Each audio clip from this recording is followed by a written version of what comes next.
కన్నతల్లి బతికున్నన్నాళ్ళే గదా కూతురికి ఎత్తులు పెట్టుకునేది. ఈ మాట నేను చాలా కామన్‌గా విన్నాను ఈ మధ్య. అయితే నిజమే కన్నతల్లి ఉన్నంత వరకే కూతురికి పెట్టుకుంటారు నిజమే. కానీ మధ్యలో వస్తది కోడలు. తను మా కొడుక్కి పెళ్లి చేసే సమయంలో అప్పుడు వస్తది కోడలు. వచ్చినప్పటి నుంచి తను ఇంటికి ఏదో ఒక చాకరీ చేస్తా ఉంటది. వంశోద్ధారకులను కంటది. ఇంటికి ఏ టైంలో అయినా కానీ ఏ అమ్మాయి, ఏ అమ్మాయి అని పిలిచి, అమ్మ అదివ్వు, ఆ చెంబివ్వు, లేదంటే మంచినీళ్ళివ్వు, లేదంటే నాకు ఇదొద్దమ్మా నేను ఇది తినను, ఇవాళ శుక్రవారమో లేదంటే శనివారమో నేను ఇక్కడ స్పెషల్‌గా టిఫిన్ చేయాలి, అది చేయాలి, ఇది చేయాలి అని చెప్పేసి నిమిషం, నిమిషం వెనకాలే అత్త వాళ్ళ ఇంటికి అందరికీ కూడా వెనకాలే చాకరీ చేసుకుంటూ ఉన్న కోడల సంగతి ఏంటి?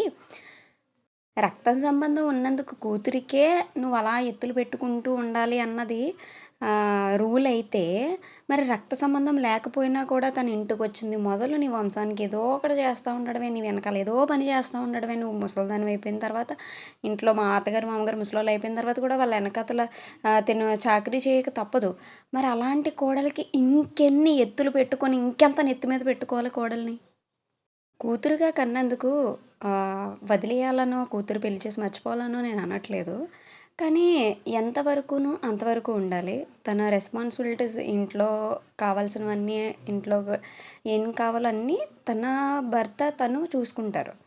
కానీ అన్నీ మనమే పెట్టాల్సిన అవసరం అయితే లేదు.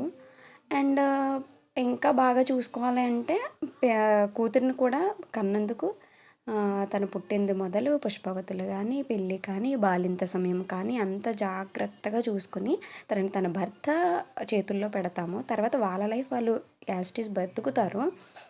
కాళ్ళు చెయ్య ఆడినంత కాలం కోడల్ని చూస్తే మీరు వంగిన తర్వాత కోడలు మిమ్మల్ని అందంగా చూసుకుంటుంది.